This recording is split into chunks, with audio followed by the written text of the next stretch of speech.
What's up, Pete? Peter, ask him a lot of questions.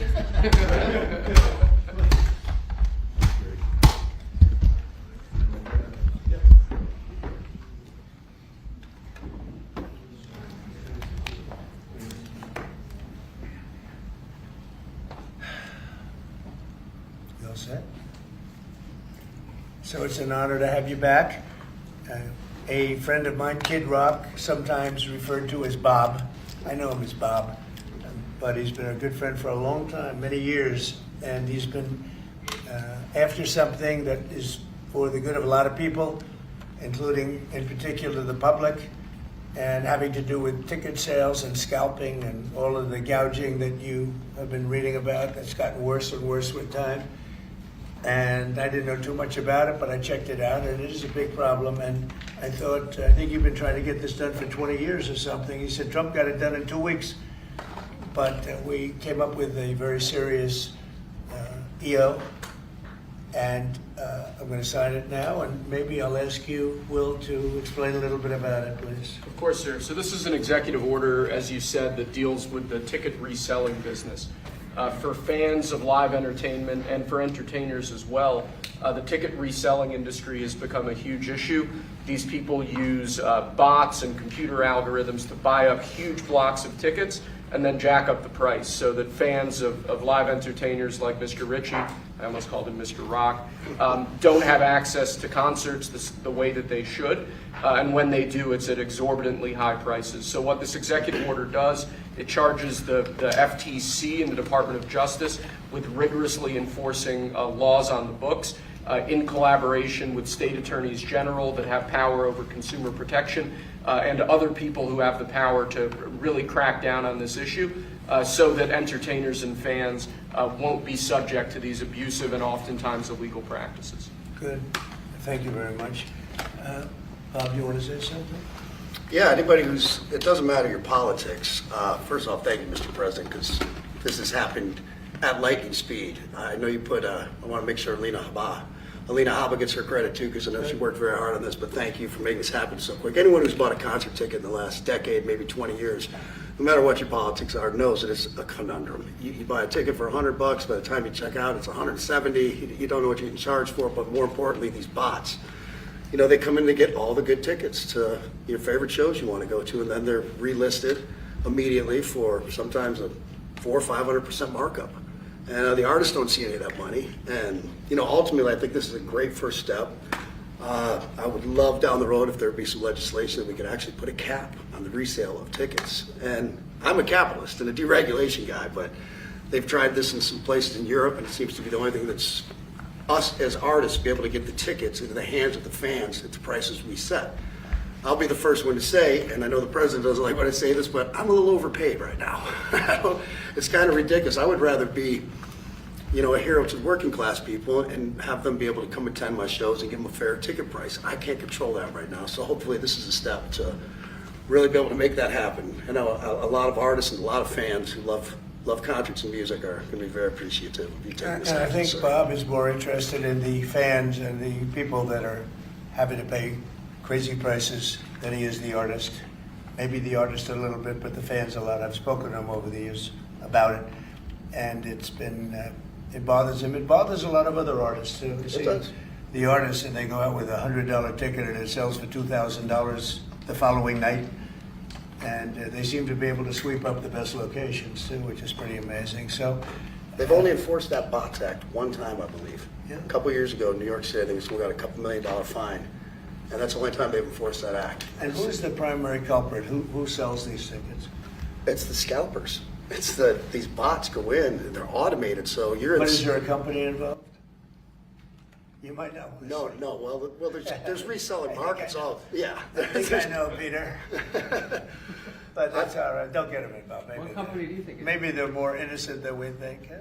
Well, if you think of it, like if Ticketmaster sells a ticket, if you buy a ticket and go to a show, you're in a lot of ways their worst customer. because they make another 17, whatever percentage every time that ticket resells. So they don't want to enforce the Bots Act necessarily because they're making more money off it. The artists don't see any of that money, but that's not what I'm advocating for, is for me to make more money. I want the fans to have fair ticket prices, be able to go and enjoy more shows. I know people that they decide on a family vacation or going to their favorite concert once a year rather than, my parents used to go see multiple shows when you could afford them back in their day. And I'd like to take my ticket prices lower, but if I set my ticket prices low, these bots immediately eat them up and they resell for hundreds of dollars more, and I'm just making these bad actors rich. Well, I think this is a big step to getting it stopped.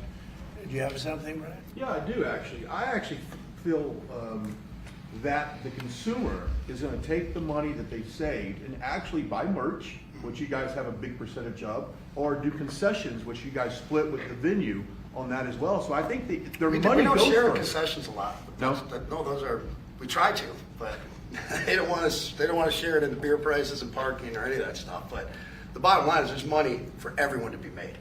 There's plenty of money to go around. No one's going to really lose here. Ticketmaster, if we can get it capped, they're going to lose some money. But I've already talked to CEO Michael, and he's given me his word. He's on board for it. I was talking to Jacoby with Papa Roach earlier, and by the way, he's a big fan of what you're doing, President Trump, digging into this whole scalping and the bots. A lot of musicians, you can say that, they're with Kid Rock, sir. Good. On I this, think so. without a doubt. A lot of people are. President Trump, would you ever wear a jacket like that? I don't know. I was thinking about doing it for tomorrow. We have a big event coming up, and I was thinking about doing it, but I'm not sure. So you recently bought a Tesla for White House staff I did. to use, but now there's all these domestic terrorists targeting Teslas. Are the staff scared to drive it? I don't think so. I haven't heard. They weren't complaining. I did buy one, and I let the staff use it. We have it parked conveniently, and one day we give it to Margot, one day we give it to Chamberlain, give it to Natalie, we give it to everybody around, give it to Dan Scavino, but he's got so much money it doesn't matter. But they love the car, and it's a great car, and it's made here, and it's made in the country. He's got a tremendous plant now in Texas, and he has one in California. Does a lot of his work here, and he's been really unfairly treated, in my opinion. I travel. And Yeah. there's this other story. I know it's hypothetical right now, but if you were allowed for some reason to run for a third term, is there a thought that the Democrats could try to run Barack Obama against you I'd love for that. his third term? Boy, I'd love that. That would be a good one. I'd like that. No, people are asking me to run, and there's a whole story about running for a third term. I don't know. I never looked into it.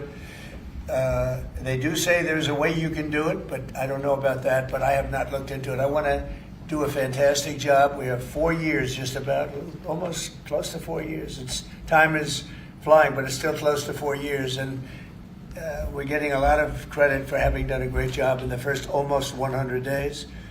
And we have some big things we're going to be announcing over the next 2 days, and you know very well, Peter, and I think it's going to be something that's going to bring a lot of wealth back to our country, tremendous wealth back to our country, actually. And other countries are understanding it because they've been ripping us for 50 years, longer, but they've been ripping us off for years, right from the beginning. And I think this is going to be an amazing, I call it a lot of different names, but it's really, in a sense, it's a rebirth of a country, because how we could have afforded to do what we did.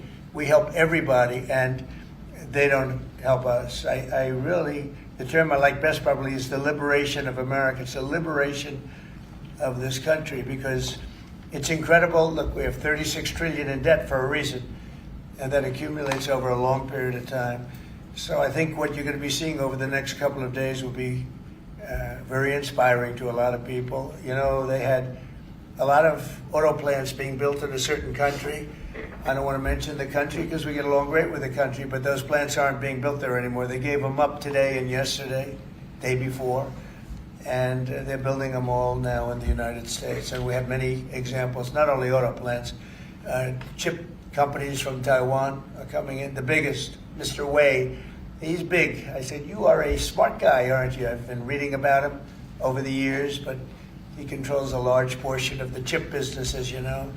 You don't get smarter. They're going to be investing $200 or $300 billion. Apple's investing $500 billion. They always built their places in China. Now he's building here. I think because of you speak to Tim Cook, because of the election, but maybe more importantly because of the tariffs. You know, he's got really an obligation to do it. But we have many, many companies that you haven't even heard of. But I think we'll be at $5 trillion very soon. And if you think about this, we've never been anywhere near that. I don't know if we've ever been at $1 trillion. What do you mean by that? We're 500. What do I mean by a trillion? 5 trillion. What are you referring to, sir? I think that we're going to be at $5 trillion of investment. I think you're going to have investments very shortly. We're already 3.5, and we have commitments, verbal commitments for a lot more. And numbers like that have never been done in this country. And it's going to get harder. This is in 2 months. It's really in less than 2 months, because since we've really gone out with it. And we have other interesting things happening. But to me, the whole tariff situation, and essentially they've done that to us for many years. So if we're anywhere near 5 trillion in 2 months, this could be numbers like the country's never seen. And every time you hear a dollar spent, that's another job, because the jobs are coming with it. So auto plants, chip plants, pharmaceuticals, lumber coming in. We have things happening in this country.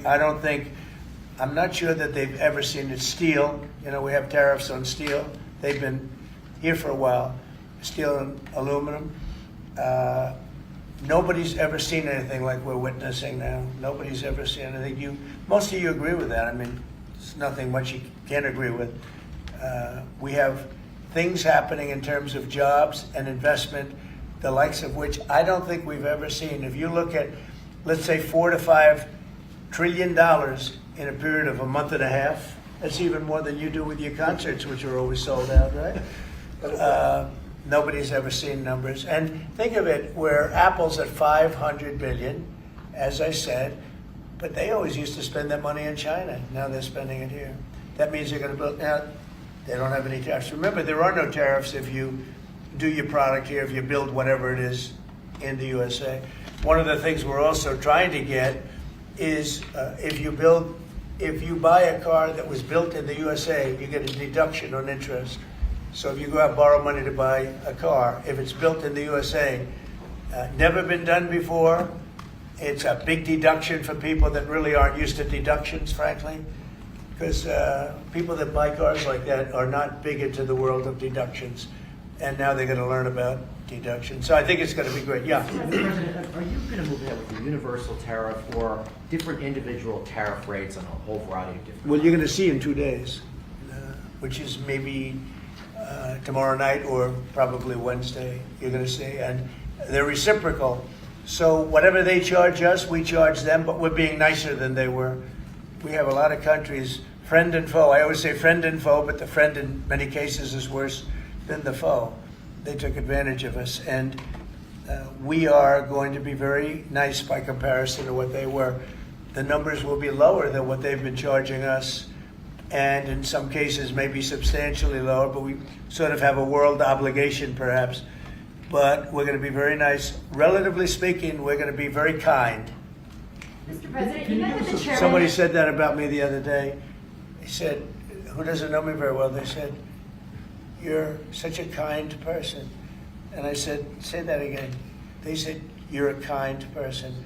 I said, "I've never heard that before." It was a weird statement. I was kind. Who said that? I've heard of words. I don't know. I better not tell you. You know, I've been called a lot of things, but it's sort of a different kind of a word. It's like an old-fashioned word, isn't it? Mr. President, you met with the chairman of Stellantis today. Did Yes. he ask you for a pause on the auto tariffs? No.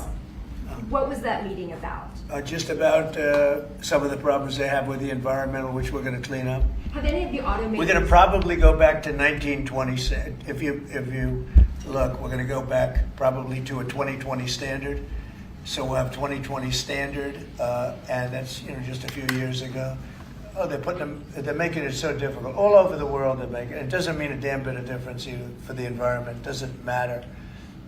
They make it impossible for people to build cars. So we're going to be doing much different. 2020 is a strong standard, but they take it to a level now that makes it very difficult to build a car. So we're going to be bringing it back to a standard that is a very good environmental standard, but it makes it possible to build a car. Have you heard any concerns from the automakers, though, about the tariffs on parts that will go into effect No. over the coming They- weeks, about they what all that's going know. to mean for the price of Well, I gave them a American-made big break parts? for a month. I didn't charge them anything, for a big month, for that first month. And they brought a lot of material into this country because they could bring it in without tariff.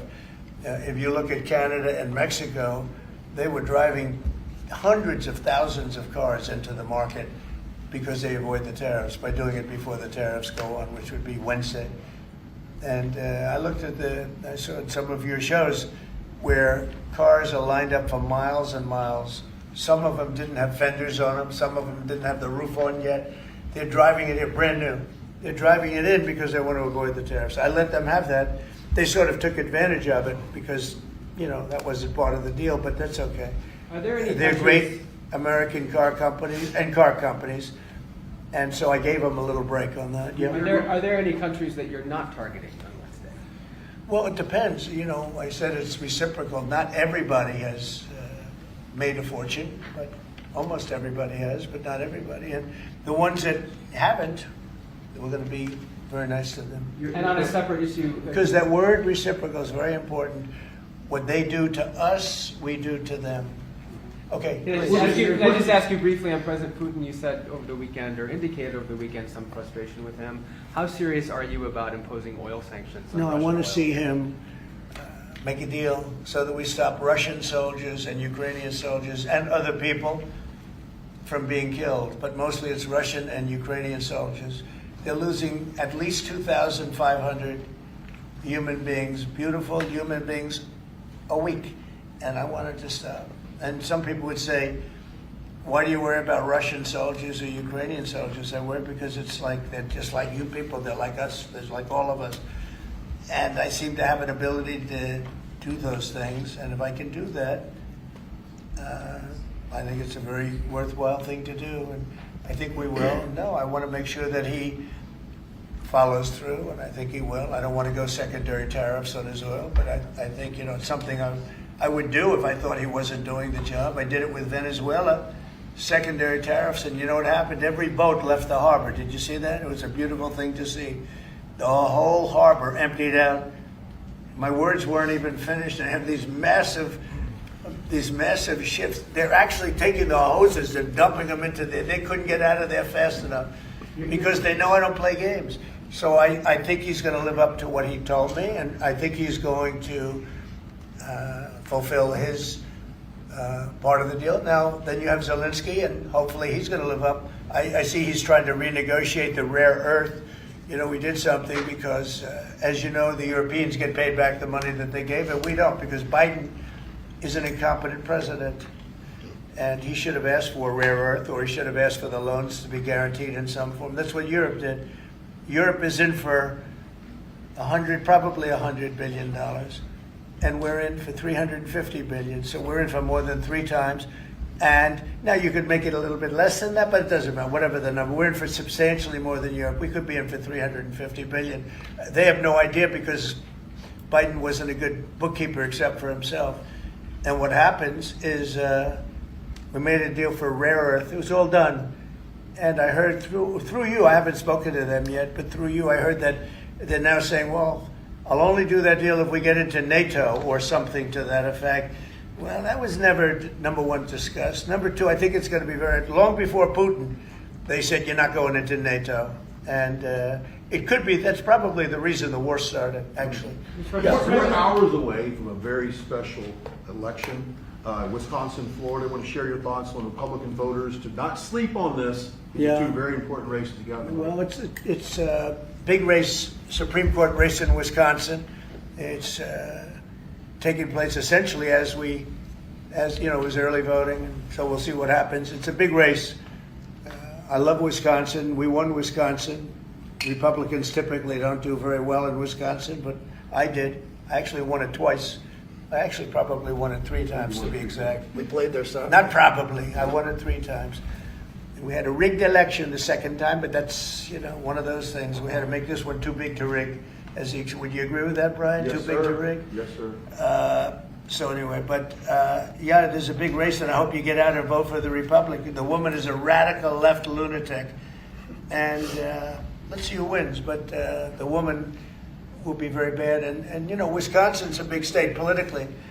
And the Supreme Court has a lot to do with elections in Wisconsin. So if whoever it is that's running, including, you know, even Senate races, et cetera, but whoever it is in 4 years that runs, having Wisconsin is a very big, you know, we won it early and big, but winning Wisconsin's a big deal. So therefore, the Supreme Court choice, that is the one you're talking about right now.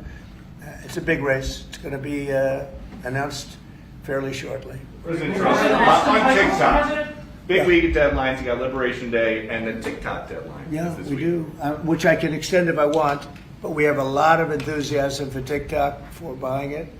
I think TikTok is good. I used it I was a great TikTok guy, and we won by 36 points, the youth. You know, we won the youth, which Republicans don't do. Maybe it's because Kid Rock likes Trump, I don't know, but we won the youth by 36 points, and I attribute some of that to TikTok. Is the TikTok deal, the negotiations now, tied to a bigger tariff deal with China? No, but you know, it could be. I mean, you know I've used tariffs for lots of different reasons, but I could see, you know, 1 point in tariffs with China, big country, would be probably worth more than all of TikTok, as valuable as TikTok is. It's big stuff.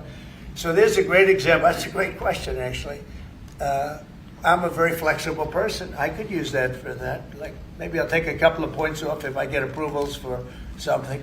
I haven't done it. Maybe I'll do it, maybe I won't. But it's a very good question. Peter, you're very good. Thank you. You'll love this one. Go ahead. It's not front page news, but I am just curious. What is your thought about Tiger Woods now becoming part of the broader Trump family? Well, I love Tiger, and I love Vanessa, and they had a great relationship. I happen to think the relationship with my son, I happen to think the relationship was hurt very badly by the witch hunt that went on, Russia, and all the crap that they put Don through, who knew nothing about it. But Vanessa and Don had a very good relationship. They have incredible children, 5 incredible children, all good athletes, all great students. They're like great. And they broke up, you know, quite a while ago, and which was to me very sad because I think they're both great. Don and Vanessa, and Tiger actually called me a few months ago, and you have a very special, very good relationship with Tiger. I played golf with him a couple of times over the last month, and he's a fantastic guy and a fantastic athlete. And he told me about it, and I said, Tiger, that's good. That's good. I'm very happy for both. I just let them both be happy. Let them both be happy. They're both great. To follow up on China, China, South Korea, and Japan say they're going to work together in cooperation to respond to the tariffs that you're going to put into effect this week. Are you concerned that this move of the tariffs this week could push some of the United States' closest allies to work with China? No, I'm not worried about it.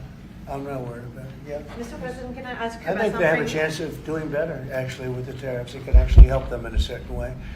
And I think a lot of them will drop their tariffs because, you know, they've been unfairly tariffing the United States for years. And if you look at the European Union on cars, the European Union already dropped their tariff down to 2.5%. It was announced a couple of days ago, which is what which is a very small tariff. The United States charged very little. And I think I heard that India just a little while ago is going to be dropping its tariffs very substantially. And I said, why didn't somebody do this a long time ago? A lot of countries are going to be dropping their tariffs. About something that happened in France today, Mr. President. Marine Le Pen, the far-right leader, got convicted in court and is now banned from running for office for 5 years. Do you have a comment on That's that? a big deal. That's a very big deal. I know all about it, and a lot of people thought she wasn't going to be convicted of anything, and I don't know if it means conviction, but she was banned for running for 5 years, and she's the leading candidate. That sounds like this country. That sounds very much like this country. Okay, anybody else? You've been presented with a bunch of proposals for tariffs by your advisors. Have you talked about that idea publicly? And who? That your advisors have presented ideas They to you do. about Oh, yeah. about tariffs and what to do in the next 2 days. Have you settled Well, on you're any- going to see. I've settled, yeah, a long time ago. Yeah. But we talk about it. We talk about it a lot.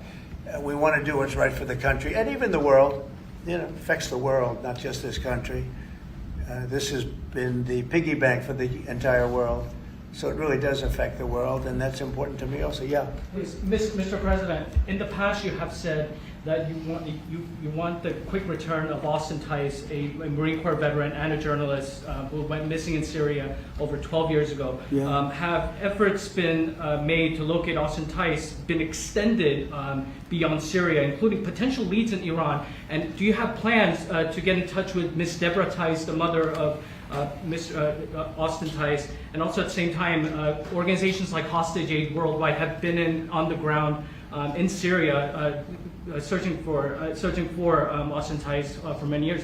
Can I get your comment on the future, potential future plans to locate Austin Tice and to bring him home finally? So we've been looking, as you know, for Austin for years. I don't know about Biden. I don't think Biden was looking for anything, but we were, and there's been virtually no sign. You know that. There's been no sign of Austin. An incredible young guy. Be less young now. It's been a long time. It's been many, many years. The mother is fantastic. She's a very committed mother that her whole life is to find her son, who was in Syria and just disappeared off the face of the earth. So, you know, a lot of bad things happen. But we're always, you know, we will never, until we find out something definitive, one way or the other, we'll never stop looking for him. But we have been, and the response, it's just a lot of dead ends.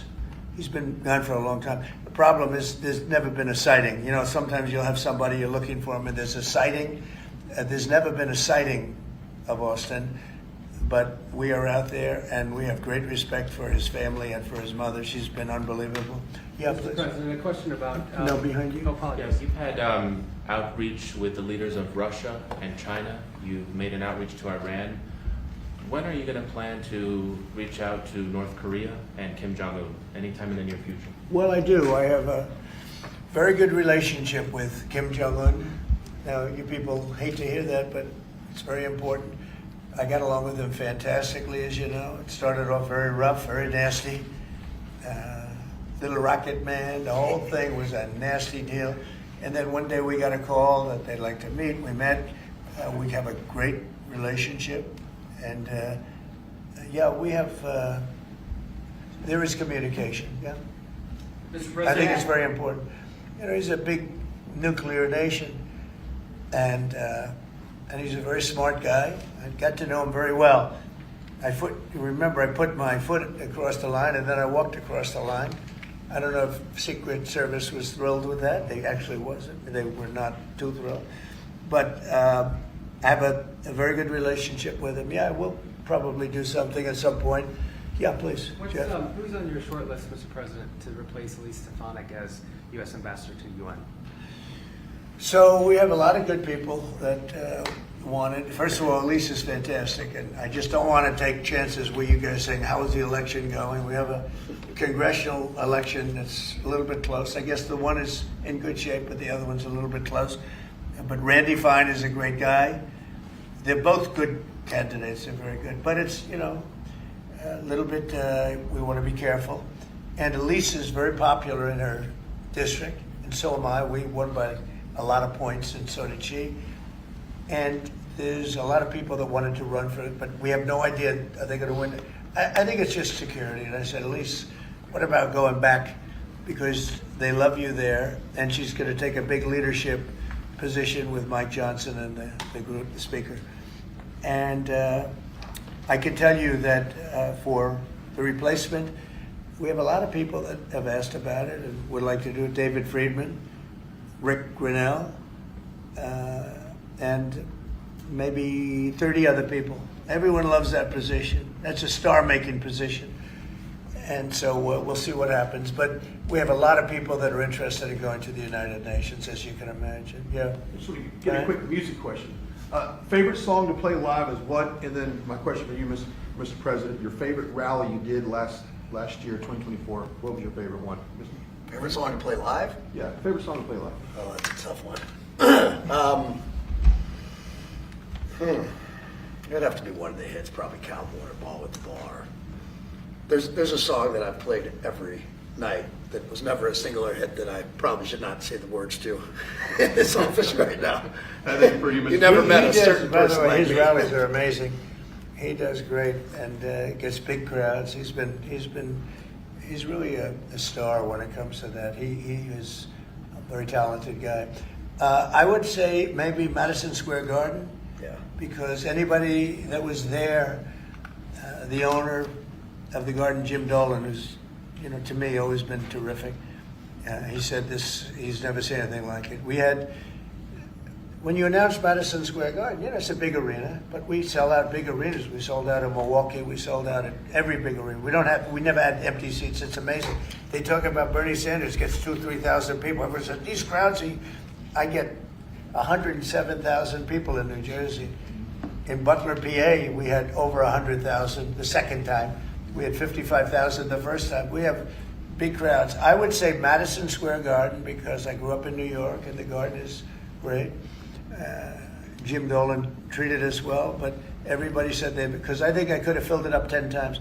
We had hundreds of thousands of people that were stacked all the way back to the Hudson River and on the other direction back to Fifth Avenue. Nobody's ever said, I don't mean with a line, I mean like 50 deep, this way. The streets were closed, the whole thing, it was crazy.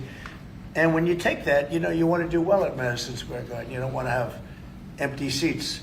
But we could have sold it out, Brian, 10 times, and everybody knew it. And I think we got a good indication that that's where the election was going. And we won every swing state, and we won by millions of votes. It was a great election, yeah. Mr. President, the U.S. military transferred 17 individuals to El Salvador overnight. Did you discuss with your team whether these deportations would run afoul of any recent court orders? No, I do want to thank, however, the president. He has been unbelievable, and in relation to us. But I think that our people have done an incredible job. I got elected on the basis of getting bad people out of our country that shouldn't be here, very dangerous people out of our country, and that's what I did. And then you have a judge that wants to take over, and I can't imagine it can be allowed.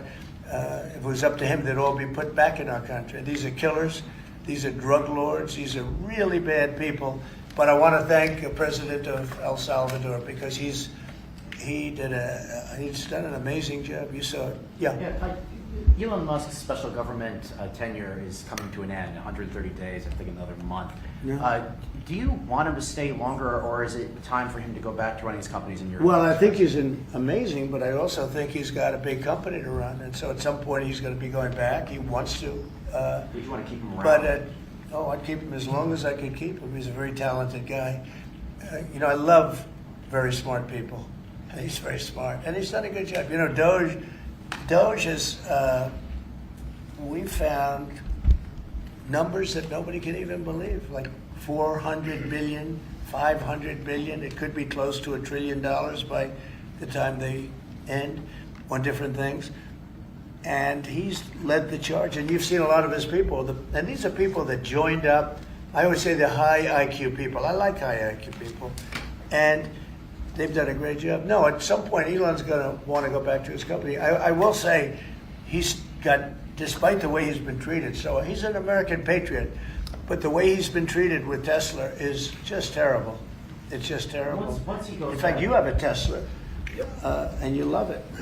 He was saying before he bought a Tesla, he loved it. A lot of people are buying Teslas, I think, and I hope they are. He should not be treated that way. He's done an incredible service to our country. Well, once he goes back, is Doge going to keep operating even without Elon here? Well, I can't tell you that. I can say this, that a lot of the people that are working with Doge are the secretaries, the heads of the various agencies, and they've learned a lot, and they're dealing with the Doge people. I think some of them may try and keep the Doge people with them, but, at a certain point, I think it will end. But they have also gotten a big education, and they're doing a really good job. There'll be a point at which the secretaries will be able to do this work and do it very, as we say, with the scalpel. And that's what we want. Yeah, Jeff? Mr. President, have you had any updates on the U.S. soldiers missing in Lithuania? I have. Can you give us an update? So 3 are no longer with us, and 1 is unfortunately probably in the same category, but they haven't declared that yet. It was a very heavy truck, like a toy, but I mean, really heavy. That lifted the heaviest equipment, and it would seem that the bank of a lake collapsed. You know, the weight is so big, and it was at night, and it was very cold weather, and ice, a lot of ice, and it's possibly slipped. And the weight is so enormous of this thing. It's a massively heavy vehicle, and if they slipped a little bit, that's probably what happened, and it flipped. And 3 are gone, and 1 is missing. On a separate topic, follow up on immigration. Did you see the video of the Tufts University student who was taken off the street by ICE agents last week in hoodies and masks? There's been a lot of criticism of that. Are you comfortable with how that was handled? Well, I haven't really looked at it in any detail, but I will. I mean, I have seen it quickly, but not. I wouldn't want to comment on. Yeah, please. Yeah, Mr. President, would you be able to confirm recent reporting that you are making plans to go to Saudi Arabia next month? And if so, why is Saudi Arabia so important? So, I have a very good relationship with the Middle East. In fact, if you look at Michigan, I won the vote by a lot. People were a little surprised. And I have a very good relationship with Mohammed and the king. His son is Mohammed, he's great. Crown Prince, actually he's Prime Minister too. He's got a lot of good titles. But he's great, and the king has been wonderful. And if you remember, last time I went to Saudi Arabia, I put him first on the list because they agreed to buy $450 billion worth of American goods, military and otherwise.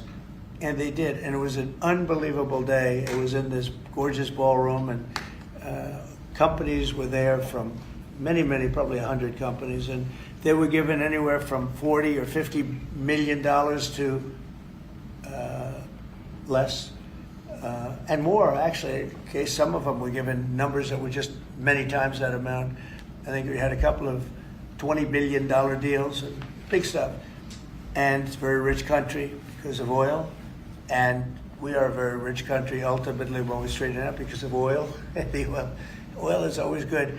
And I agreed to do it again, and they've agreed to spend close to $1 trillion of money in our American companies, which to me means jobs.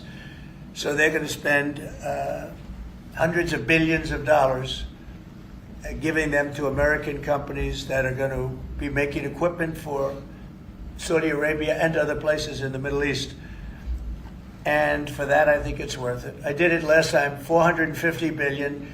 And the press was there. It was one of the most unique days I've ever seen, where companies would get up and you're getting $20 billion. They named the company. The chairmen were all there. Every chairman and top person in the company. You remember that, Peter? I don't know if you were there.